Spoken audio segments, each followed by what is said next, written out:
they lost their head coach, Sam Timbe. May his soul rest in eternal peace. Away from that, Joshua Cheptegei, we can confirm to you, raised the flag of Uganda again in the absence of Jacob Kiplimo. Will be doing that one. What about the CAF Champions League preliminary round?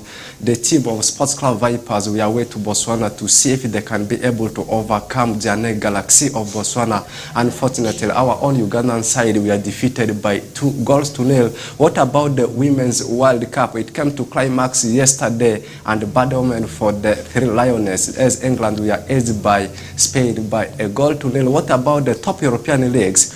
Of course, the team Juventus, they have started it very well in Italian Serie A, demolishing Udinese by 3-0. What about French League One?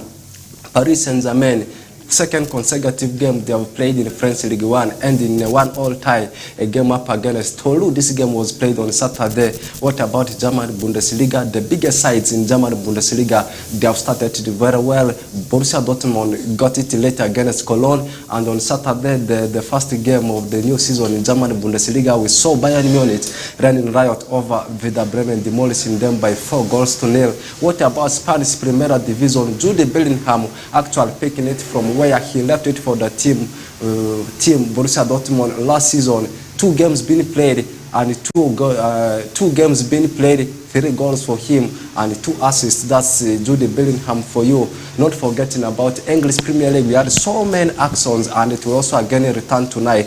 A game between Arsenal and Crystal Palace. Chelsea lost their game yesterday into the hands of their neighbors, West Ham 3-1. Manchester United, not a good one for them, as they were beaten by Spurs. Plus the other stories that continues to make headlines. Still in Italian Serie A, 2 big games to be played in Italian Serie A. Cagliari up against Torino. Meanwhile, AC Milan will be playing the team. That's Bologna. I am not alone in the studio. I am together with our usual analyst. That's Susie. Good afternoon, Susie. And what made your weekend?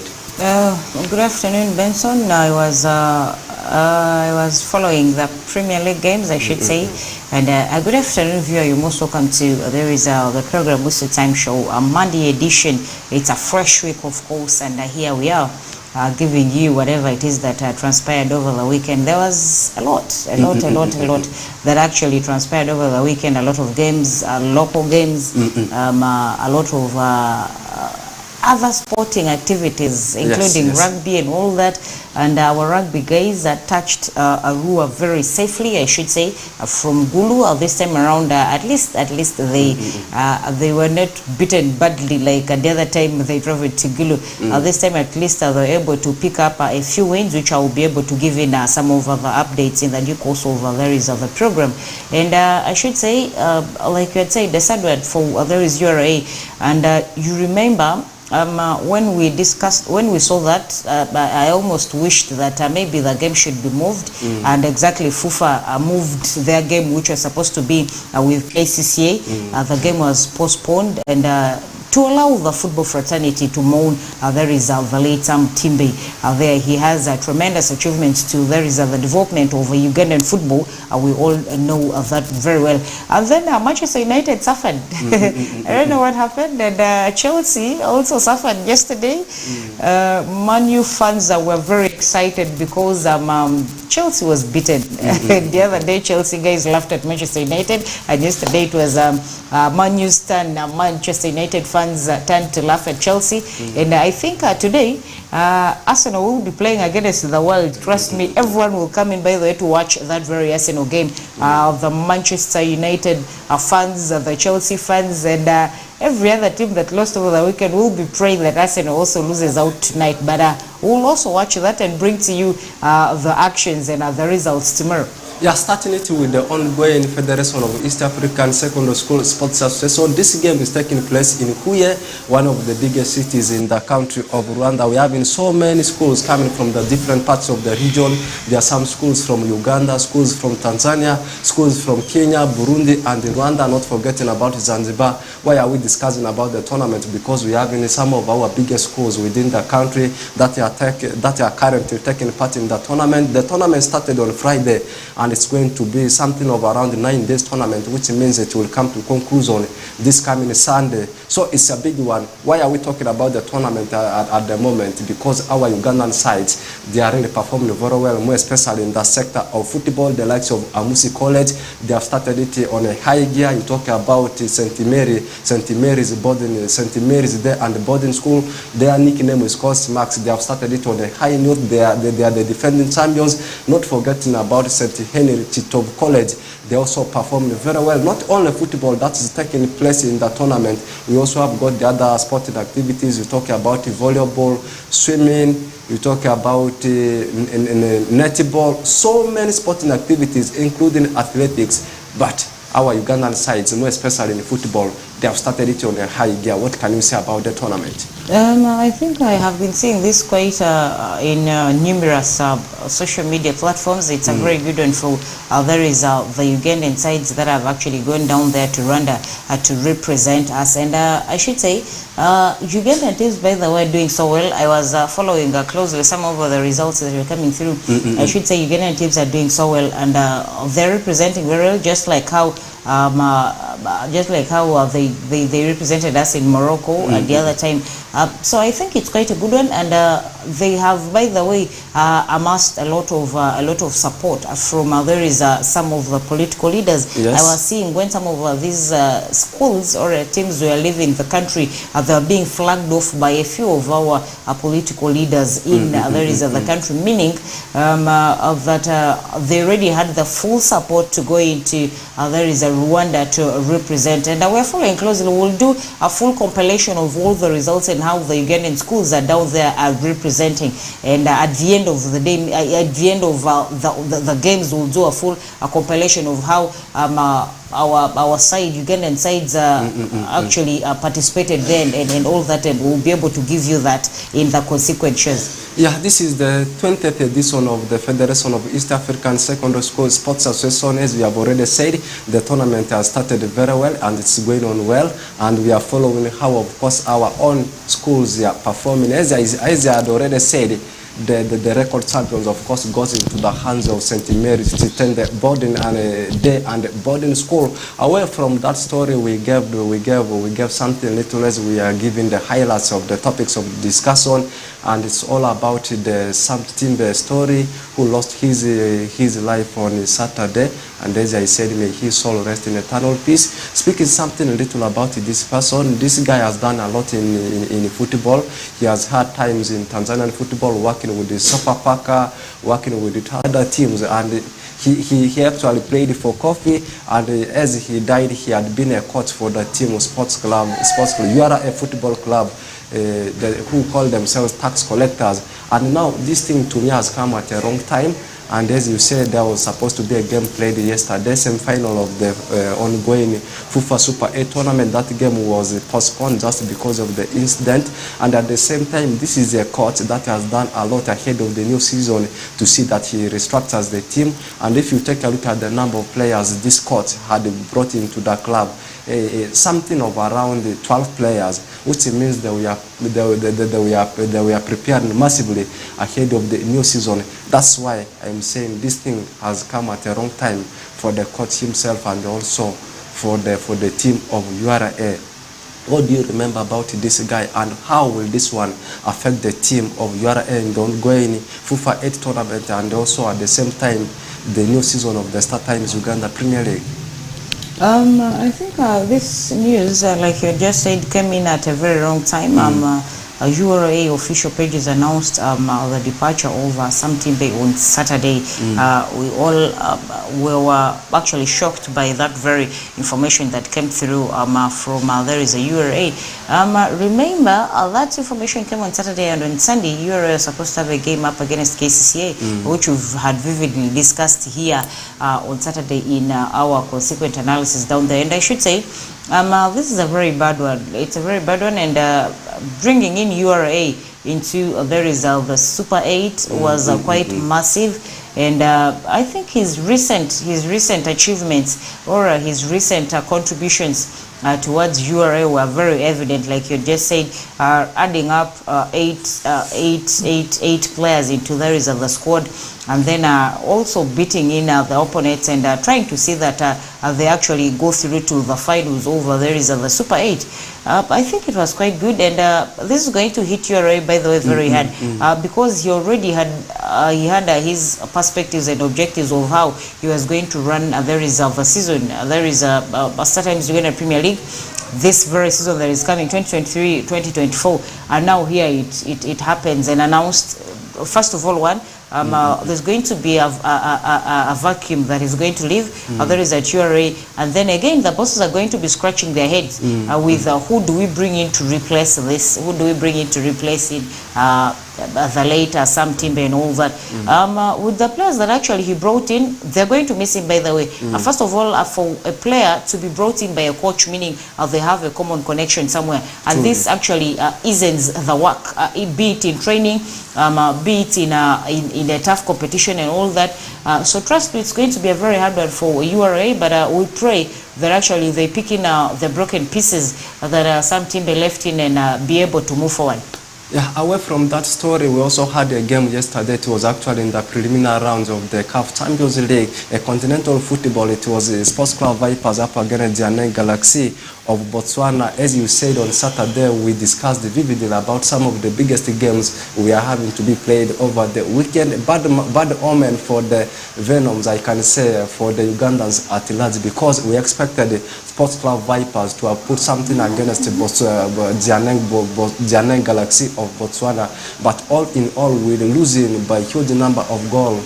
It ended by 2-0, which means by the time they will be at home, they will need to score more than 3 goals if there will have to be a chance for them to proceed to the group stages. Did you expect this one? I can remember our predictions on Saturday. I had given in a win for Vipers because I judged that win based on a Galaxy playing with the Mamelodi Sundowners, where they were thrashed 4-0 down there. But then we had looked at a draw and a win for that is Vipers, a slim one. But then I don't know what happened. I really don't know what happened. Vipers has been a very good side, and that's why they're able to win in being the champions over there is sometimes you get a Premier League season 2021-2022 and now 2022-2023, I should say. And Vipers being beaten, really, okay, maybe it's away, but trust me, their squad is a very good one.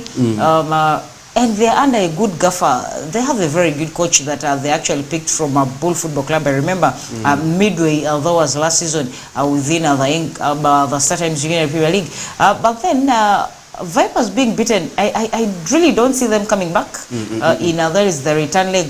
Much as these games are played on an away, home and away basis. If Vipers joke, they will also be beaten home, unless otherwise I am seeing a draw for them when the return leg of this very game actually comes up. I don't see Vipers beating Galaxy 3-0, and unless otherwise, if they want to qualify, those are the number of goals they have to beat in Galaxy to qualify into there is the group stages to go and play the next round of the games. But me, I don't see Vipers beating those guys 3-0, even if they'll be at home, unless otherwise. That is the fact, they need a mountain to climb to see that they proceed to the group stages. Speaking something little about the Ugandan clubs that have ever gone for the continental football, let me start with the Vipers that we have just been discussing.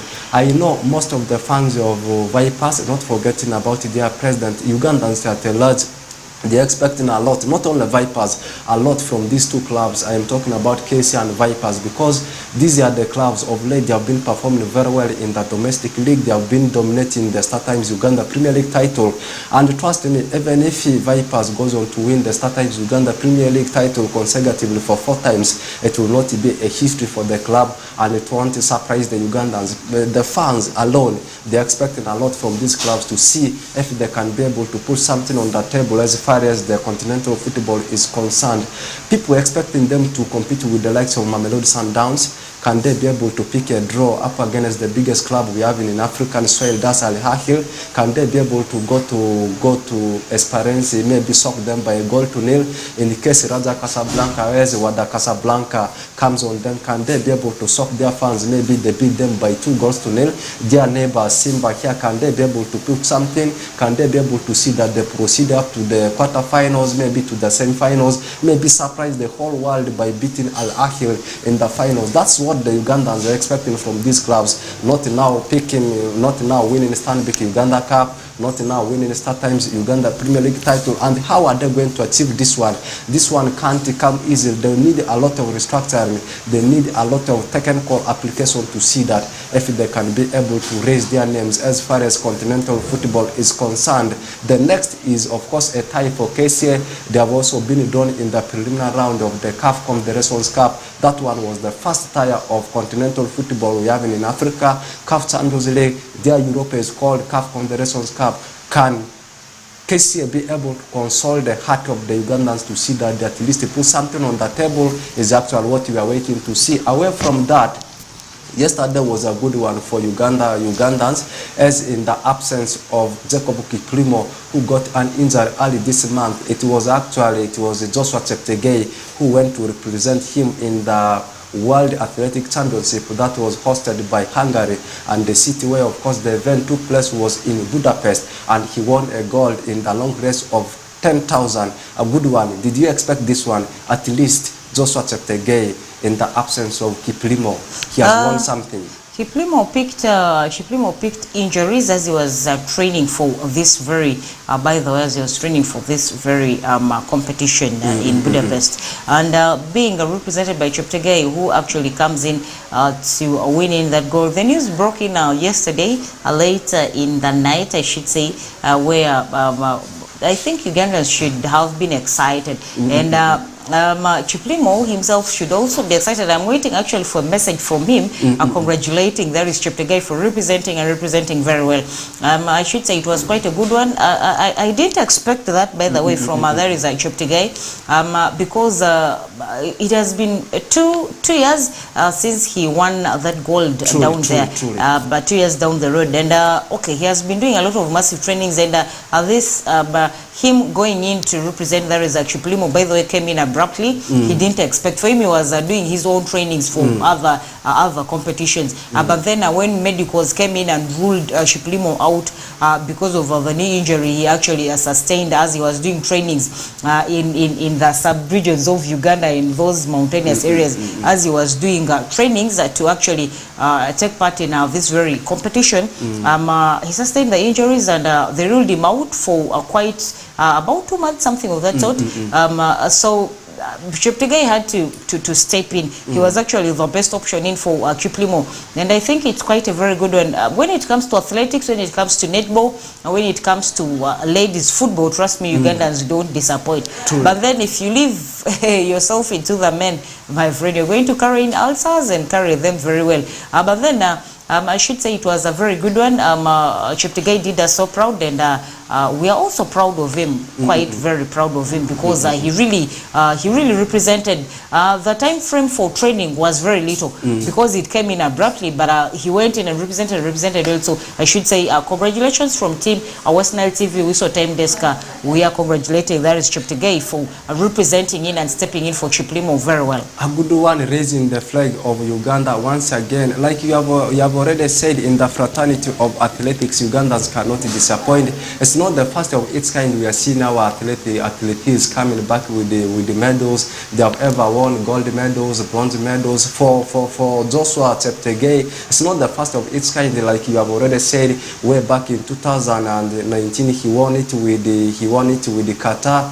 He won it at Qatar, rather. That competition took place at Doha in Qatar, and also recently in 2022, also in USA, he also came back with a medal, a gold medal. With that, we have come to the end of the first half of the show, but don't go away. We are coming back with the analysis of what transpired in European sports yesterday. Not forgetting about the move of Alexander Mitrovic to Al Hilal. What about the saga between Kylian Mbappe and Real Madrid? Real Madrid, they have started talking about the signature of Kylian Mbappe from Paris Saint-Germain, and it's not going so well for the team of PSG, as another night was not a good one for them. It was Saturday night. They went on to play out a 1-1 tie with the team of Toulouse, not forgetting about the World Cup final where we saw Spain edging out England by 1-0. Just locked. My name is Oraku Benson Pastore, together with Suzy Linda, giving you the analysis.